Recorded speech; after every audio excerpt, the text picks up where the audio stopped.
call this meeting to order at 6 p.m.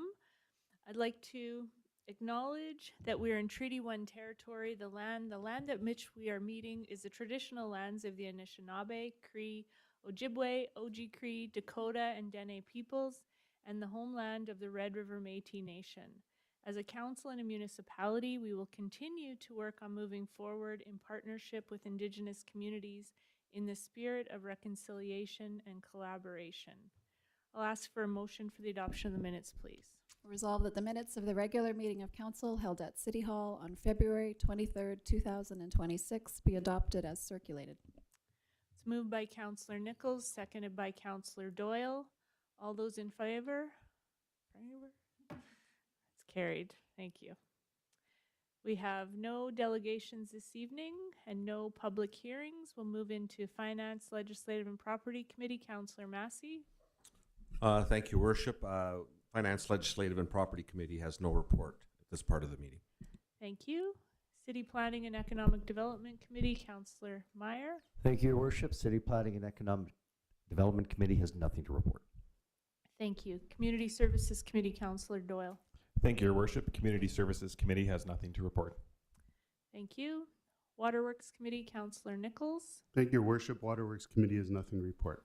Thank you. Transportation Committee, Councillor Porter. Thank you, Your Worship. Transportation has nothing to report. Thank you.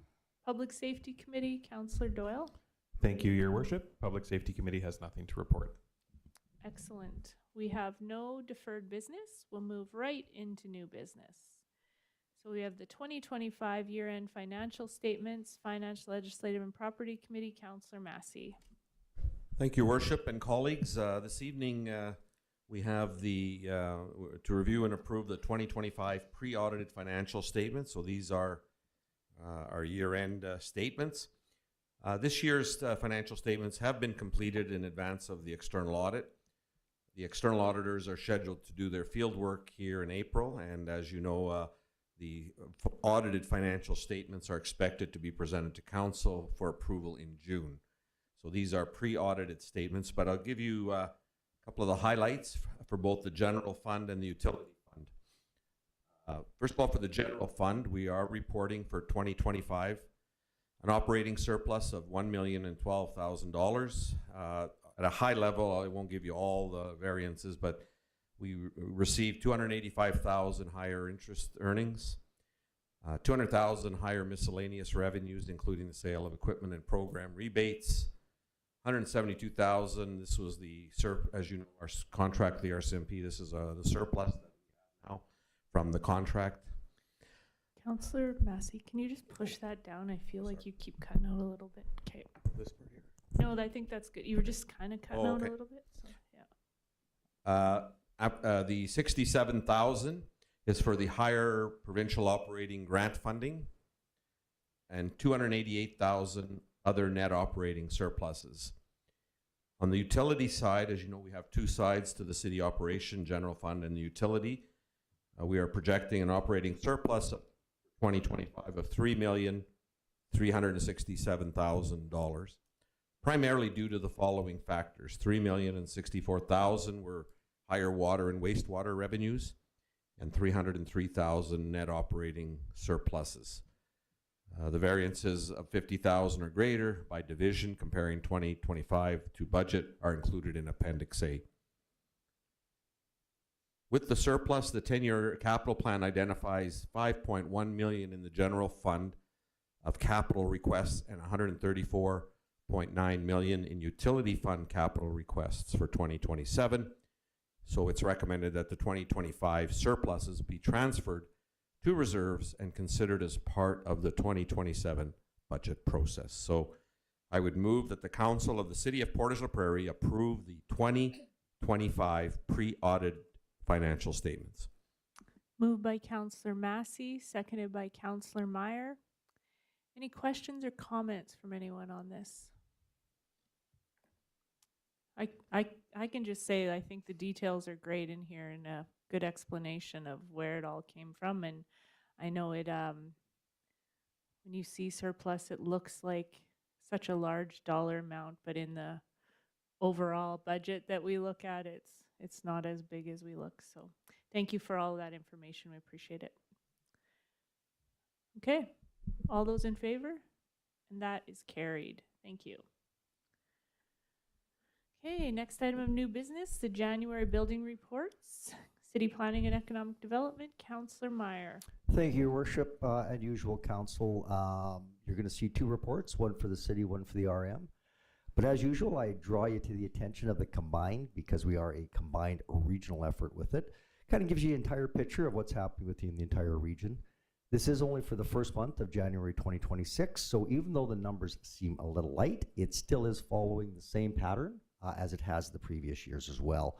We also are coming off a number of record years, and the planning district is still extremely busy, regardless of what these actually show. So you will see some repair permits. You'll see roughly some new RM buildings, which again is a little outside of my purvey. But you'll also see about moving, which is of course will be related to RTMs. So you'll certainly see that there's some activity within the cottage industries. If it's okay with you, Madam Mayor, I would just like to maybe just expand on it just real quick. I just have a kind of a question about process while we're on the building reports, if that's okay. Sure. Thank you.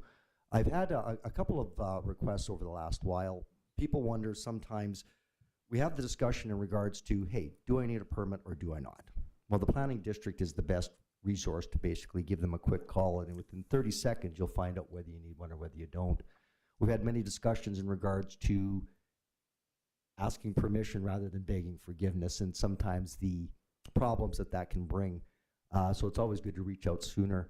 But the other question that maybe we don't really address as much is really what happens once you get the permit, right? Is there inspection processes involved? What happens? How does it go on? So I was hoping through your worship that we could just maybe call on our Director for Planning District, just to kind of explain, just from a 20,000 foot perspective, really what happens once I get a permit, I'm approved, and then I start the process from there.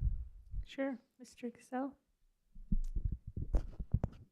Yeah, Council, that's a great question. So kind of in a short form here because it can get lengthy.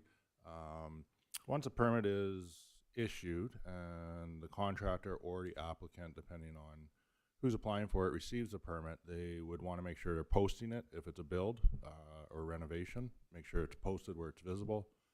At that point, they're going to continue with the contact with their planning district throughout it. So that will involve us going out to inspect from basically starting to break dirt all the way to final occupancy. What will happen is we'll be there for framing inspection to ensure everything's going through building code. We will be there for vapor barrier, insulation. We will look at some drywall aspects of it if there's questions that the guys may have on site. Obviously rafters, the whole build, plumbing inspection as well. The only thing we won't look at as a planning district as inspectors is electrical. So electrical will go through Manitoba Hydro. They have their own certified inspectors to do that part of it. All else of a new build or a renovation will be falling upon us to ensure that it's under the 2020 building code for Manitoba. So you do see, as Councillor Meyer pointed out, that we are early in the year, numbers are lower, dollar values are higher, so that's good. But it doesn't mean that we're not busy. We're still out there carrying on with last year's project. So depending on when a project started, it could have been middle of the year, which means it could be a big build, and we're still seeing that through until the contractor contacts to say, hey, everything's finalized, we have all the letters of approval, everything's good to go. We come out to ensure we can issue an occupancy, which means they can move people in, or the actual homeowner can move into the dwelling. Along with fire as well. They come out to do all the life safety aspect of it. So it is a joint effort with numerous people involved, but it is a timely effort. So we do take time to ensure that we're following the process. Perfect. Thank you, Your Worship. And my rationale for that question was exactly the reason that Mr. Gessel had referred to, is that sometimes there's some apprehension on individuals that maybe are pulling a permit, trying to understand what happens after I actually get the permit. What's the process involved? And I hope maybe the media can pick up on it as well, just to remove some of that apprehension. Some people feel it's easier to beg forgiveness at the end of the day than it really is to ask permission, when it's really a simple process. I mean, the planning district is there just to make sure that everything goes to code, and that there's no risks that are involved before the occupancy permit actually happens. The second part for that rationale for that question is when you do look at it, you see that there's only a smaller number of permits, although the dollar value is up. Again, it doesn't mean the planning district has nothing to do. Their only role isn't just to issue permits. It's obviously all of the follow-up stuff. So from almost a record number of permits that we had last year, they're still working through all those. So that is what takes the time and why they're as busy as they are. So I congratulate the planning district on everything that they're doing, keeping us safe and going forward from there. So with that said, that was my add-on to the building report, Your Worship. Perfect. I'm glad you brought that up because I actually I totally forgot is what I'm going to say is recently we were at an opening of a renovated business in the community, and the corporate person from Calgary was here who has renovated and opened many businesses throughout Canada, said to me that they have never had a better planning district to work with. They said that, it was easy to work with. The people coming out would say, how can we help you? Right? So that they weren't fighting back, and they were just incredibly pleased. So I just wanted to pass that on to your team, that I appreciate that, because like I think Councillor Meyer was pointing out that it's scary for people, but you guys are experts in your field, and often you can help people figure out what they need to do. So please pass that on to your team. Thank you. Thanks. Okay. Next item of new business, 2025 Wastewater Treatment Division and Biosolids Annual Report. Waterworks Committee, Councillor Nichols. Thank you, Your Worship. Colleagues, what we are attempting to do here tonight with this is to approve the 2025 Wastewater Treatment Division Annual Report and the 2025 Land Application of Biosolids Report.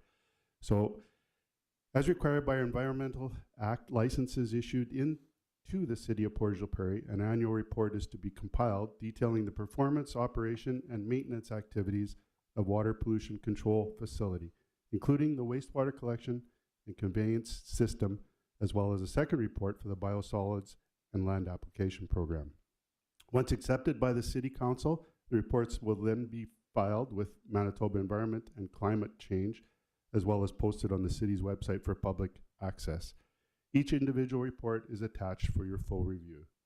2025 Wastewater Treatment Division Annual Report Summary: an average of 13.5 million liters of wastewater was processed each day for a total of 4.9 billion liters. The Land Application Biosolids Report Summary: the annual biosolids program resulted in 921 dry tons of material applied to farmland.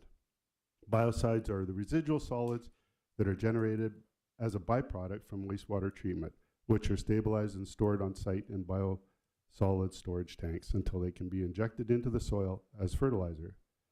The Wastewater Treatment Division delivered strong operational performance throughout the 2025, supported by the dedication, expertise, and adaptability of our water pollution control plant, collection system, and maintenance teams. Despite a year marked with extreme weather events, complex automation upgrades, and operational equipment challenges, staff consistently maintained compliant treatment processes.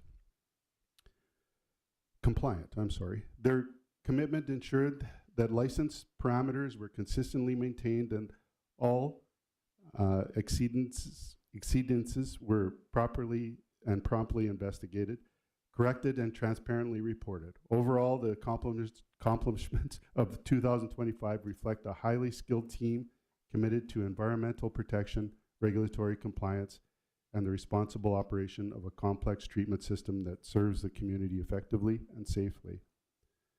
And the reports are there within your packages of the two reports to go forward. So it's the administration recommendation, and I so move the Council of the City of Portage la Prairie accepts the 2025 Water Treatment Division Annual Report and the 2025 Land Application of Biosolids Report as presented, and authorizes submission to Manitoba Environment and Climate Change as well as posting to the city's website. I so move. Moved by Councillor Nichols, seconded by Councillor Porter. Any questions or comments on that, Council? No? Clear report?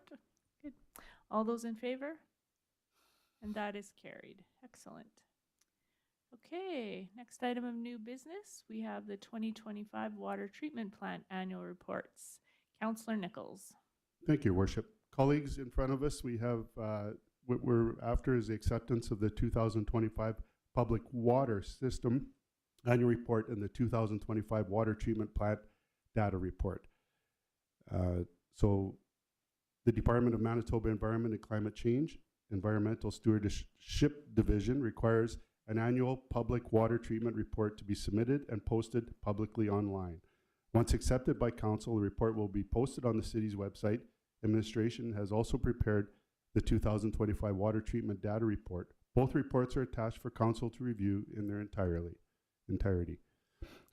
It is a recommendation of the administration recommendation, and I shall move that the Council of the City of Portage la Prairie accept the 2025 Public Water System Annual Report and the 2025 Water Treatment Annual Data Report and forward same to the Manitoba Environmental Climate Change Environmental Stewardship Division and authorize administration to post reports on the city website.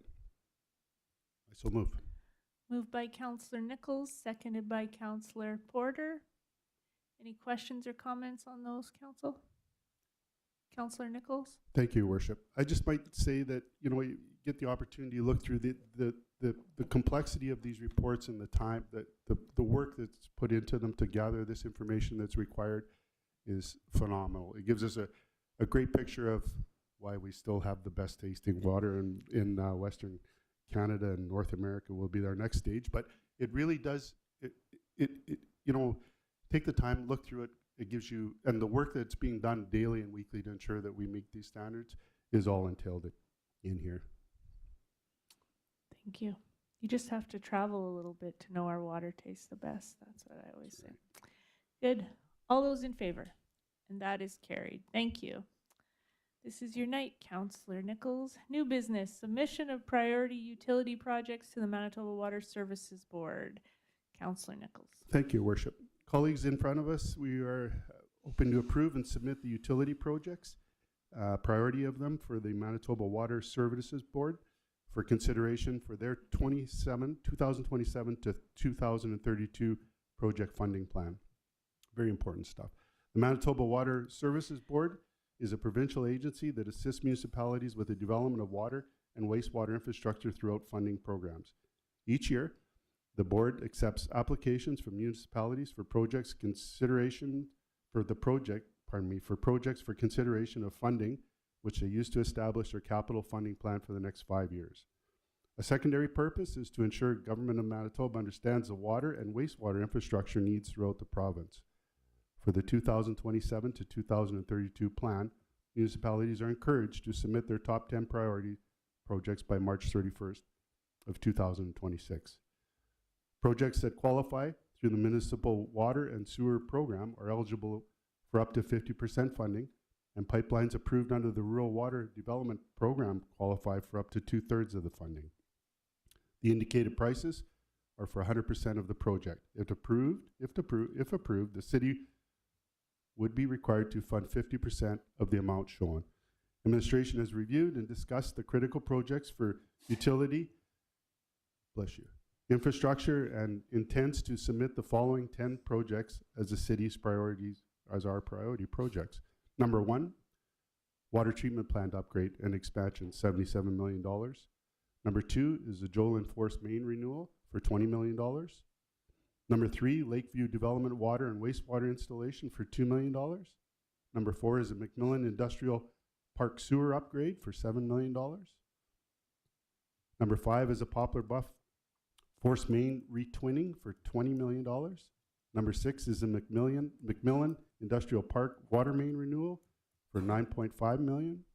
Number 7 is Park Drive Water Main Renewal for $1.3 million. Number 8 is the Alexander Avenue Water Main Service Looping for $600,000. Number 9 is redundant water supply line to McCabe reservoir for $8 million. And last but not least, 10 is the water treatment plant clarifier and ozone chamber repairs for $3 million. The work that's gone done, you know, and there's justification and briefing notes on what those 10 projects are, but I like the way this is put together. It's our priorities, and therefore, it's the administration recommendation, as I so move, that the Council of the City of Portage la Prairie authorize administration to submit the 10 priority utility projects as indicated in this report to the Manitoba Water Services Board for the 2027 to 2032 funding considerations. And I so move. Moved by Councillor Nichols, seconded by Councillor Porter. Any questions or comments? Councillor Massey? Thank you, Worship. I support the list. Obviously, these are big projects for the city of Portage. I just want to make a comment about, you know, people ask us, you know, the city has to tax different amounts every year in our budget, property taxes, and, you know, why are you doing this? You know, expand your revenue base and just find revenue elsewhere. Well, the reality is these projects will never be funded by property taxes alone. We need federal, provincial involvement. I've used the statistic over and over. Municipalities get 8 to 9 cents for every tax dollar. We get no sales tax. It doesn't grow with the economy, property taxes. So when people talk to you, it's important that you tell them these are important projects for our city, but we don't have the fiscal tools to address them all. We need help from the federal and provincial government. So I think this is something the AMM has made very clear, FCM has made very clear. We need alternate revenues. And so when people talk to you in Portage, they say these are really good projects, but we just cannot tax this all on the property tax base, because it would be phenomenal what the tax increase would be. So I like the list. I think it's great that staff have prioritized, but I just wanted to make the point that we need federal, provincial support on all of these. This is not going to happen just by property taxes. Thank you, Your Worship. Thank you. Councillor Meyer? Thank you, Worship. I would just like to take a quick moment to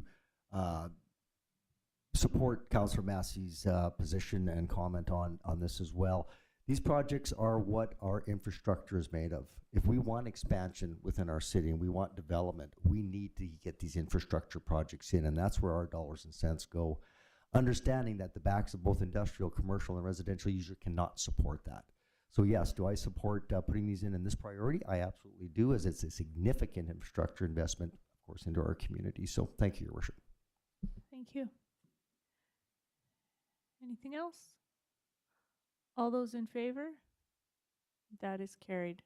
I just have one question on it that did not hinder my decision-making process, but where does Jolin come from?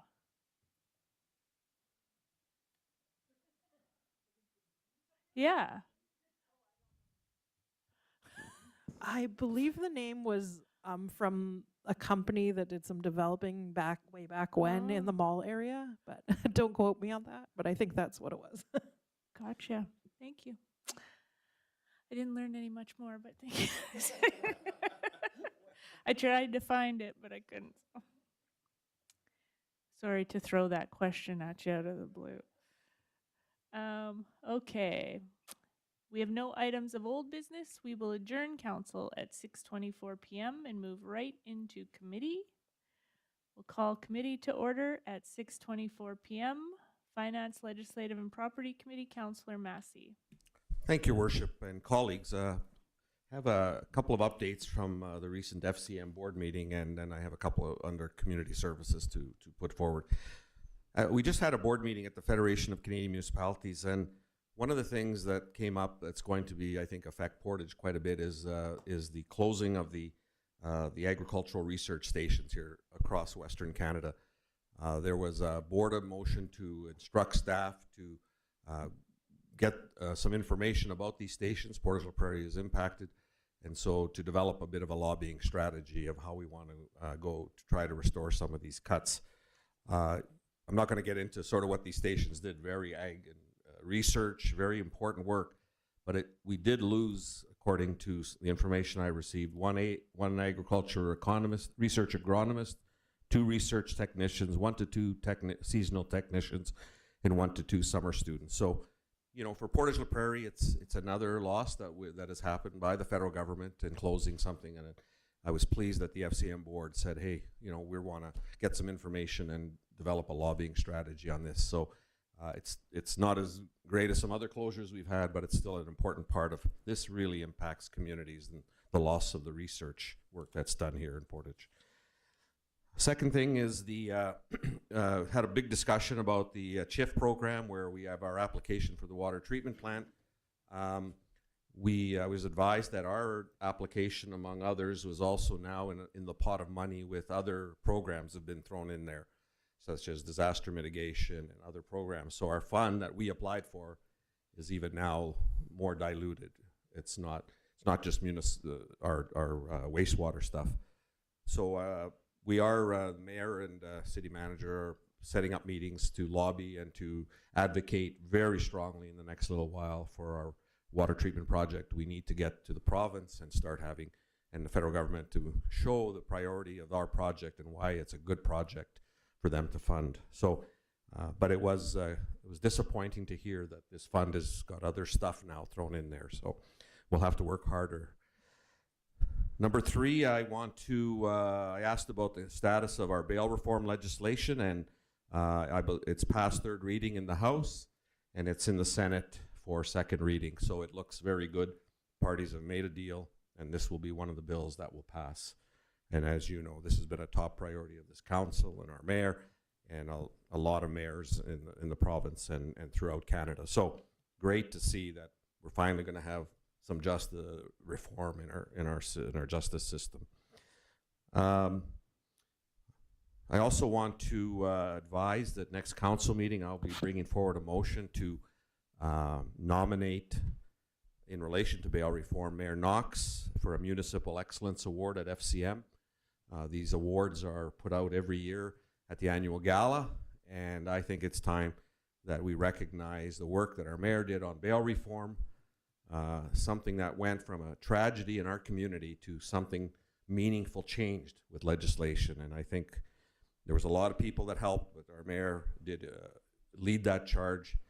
And I can't remember in my lifetime an issue so quick went from a tragedy to hopefully some good piece of legislation to avoid this in the future. So I'll be bringing forward a resolution to nominate Mayor Knox for the FCM Municipal Excellence Award. So hopefully you'll all support me. And last thing I'll just mention is next meeting as well. It'll be a resolution. I chosen to run again on the FCM Board of Directors. It is a 2-year term now. Finally, they've gotten away from this year after year. So a resolution will be coming for your consideration on that. So I just want to thank Portage for all the support I've received being on this board, and I really appreciate what that you care about these issues for Portage la Prairie at the national level. So thank you, Your Worship. Thank you, Councillor Massey. Thank you for that nomination, and I know for sure that I really appreciate you being on the FCM board, because you definitely keep us informed, and I appreciate that, and keep us sort of front and center on a lot of these issues, which is so important. So look forward to supporting you in that as well coming up. Okay. Thank you. City Planning and Economic Development Committee, Councillor Meyer. Thank you, Your Worship. Underneath this point in the committee, I just want to have one comment, and I just want to kind of throw hands out to our local Portage and District Chamber of Commerce.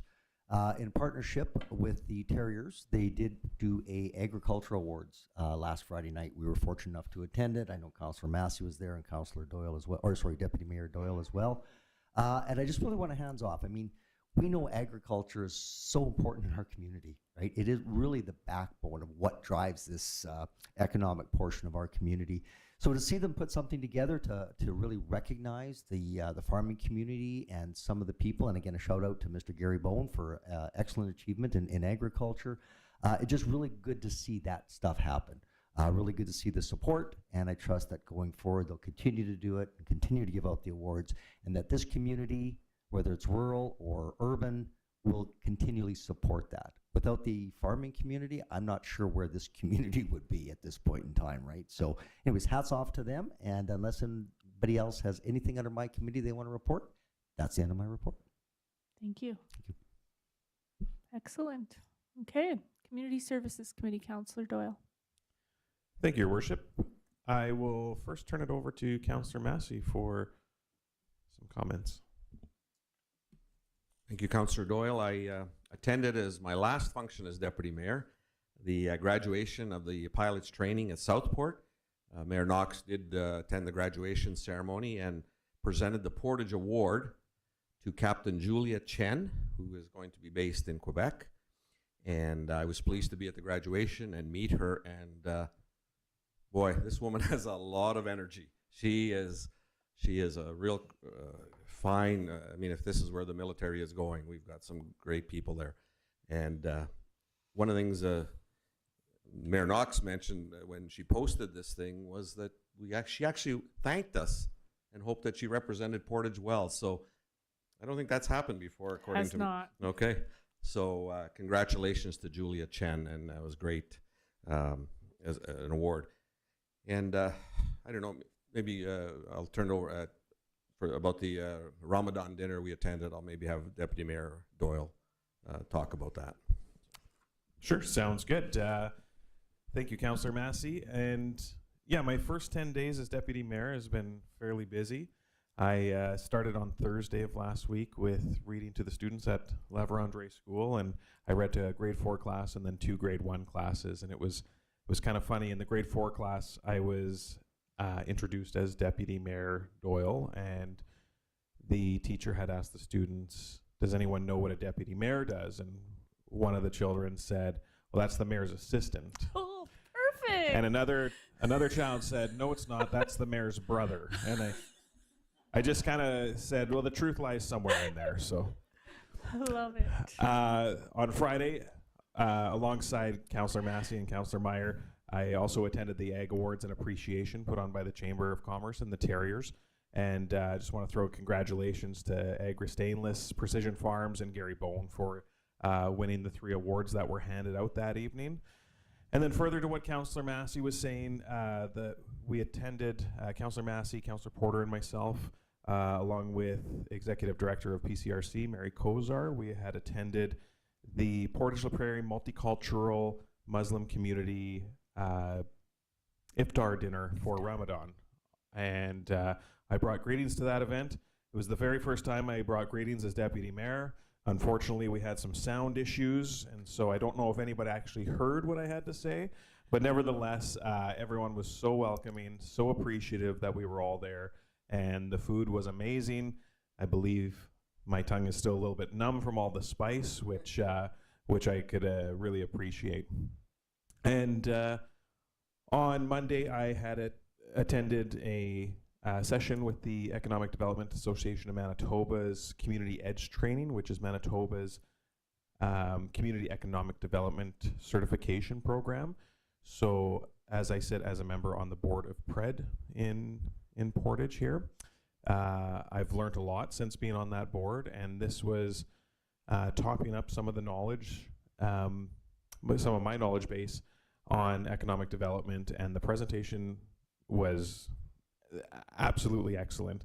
They really kept everyone engaged, and just a lot of references that I don't want to say dumbed down, but a lot of references that I was able to understand and really brought it to light for me. So that's all I have for community services, unless anyone else has anything to add. No. Oh, sorry. I will actually add, since it's under his portfolio. Our colleague, Councillor Espy, this past weekend, he did compete in the Arnold Schwarzenegger Classic with arm wrestling. And this is something he's competed in for over 20 years and never struck gold. And I'm pleased to say that this year he struck gold in his pro left and his pro master left, and a silver in his master's right. So congratulations to Councillor Espy on that. But other than that, I have nothing more to add. Nice. I saw a video of a 9-year-old or 11-year-old doing a 180-pound deadlift. Personal best. I was like, holy moly. Yeah, amazing. Excellent. Thank you, Councillor or Deputy Mayor Doyle. Waterworks Committee, Councillor Nichols. Thank you, Your Worship. Waterworks Committee has nothing to report. Thank you. Transportation Committee, Councillor Porter. Thank you, Your Worship. Transportation has nothing to report. I'd just like to mention that we are now, spring is just around the corner, and so we're having a lot of freeze and thaw going around. And so just a reminder to all residents, if you see an overabundance of water on your street that you don't think are going to down the drain, or your roads are flooded, and possibly the potholes will start appearing shortly, just don't forget to use that service for request that's on the city site. And a great way of logging in. You can log in and ask for for those roads or the potholes to be looked at or repaired. And it's just a great information for for transportation there, so they can go out and do the repairs and take a look at it. So yeah, so don't if anything, use that, because it gets logged in, everybody knows that it's there, and they can easily look to see if it's been reported before or fixed. So yeah, thank you. Thank you. Can I just ask a clarification on that? Like, say, for instance, let's just say Saturday morning, it's thawed and there's great big puddles. Would it be most efficient for somebody to put a service request in or to do an after hours call? Because obviously, yeah. You get what I'm asking? Thank you. I do. Yeah. So if it's an emergency thing where there is a danger, then Right. call, because we're not monitoring it on the weekends. We'll Okay. get to it as soon as we can on Monday if you submit a request. But if it's an emergency thing, we need you to call the after hours number. Like, so for instance, would you say, like, say Saturday where there was an intersection that was really like waterlogged, and that you knew, like, for instance, this weekend where we know that it's going to turn to cold again and that'll freeze up, would you consider that an emergency kind of? Sort of, yeah. I would say it depends on the level of it. We did have staff working this weekend because we knew on Sunday, we knew that it was going to be warm. So we did have staff out with a vac truck that were cleaning up some puddles. So in that case, reporting something would be helpful. Okay. Yeah, that's what I figured. And they'll make the decision whether they deal with it, right? Yeah. Yes. Okay. No, that's perfect. Thank you. I was wondered about that. Yeah. Thank you. Anything else, Councillor Porter? No, that's it, Your Worship. Thank you. Public Safety Committee, Councillor Doyle. Thank you, Your Worship. Public Safety Committee would like to inform everyone that the RCMP will be hosting a public safety open house on Wednesday, March 25th at 5 p.m. in the multipurpose room at Stride Place. PCRC will be there. Our CSO program will be there. And we're hoping some other organizations within our community will also be joining us. And this is open to everyone, and it's a chance to come in, ask some questions, get some information. And I just think this is a good thing for our community, because we know public safety is always front and center for everyone. And I know a lot of people have questions about certain things that they may not understand. So this is your opportunity to come out and talk with those who are in the know and maybe have some of your questions answered. Other than that, Public Safety Committee has nothing else to report. Thank you. I assume that there'll be some focus on springtime, and we get more foot traffic and all that sort of thing and what people can do. So that's really good. Yeah. Excellent. Okay. I just want to comment on a couple of things that I was involved in this past week. I think I mentioned at the last meeting that I was going to be going. Oh, I don't know if I mentioned it last week, but that I was invited to be involved in an event in Brandon. It was called Her Seat at the Table. And it's a very interesting initiative that they're doing there. The initiative started simply with a couple of women having a conversation with Mayor Fawcett, off the cuff, conversation where they said to him, "Why are there not more women around the council table?"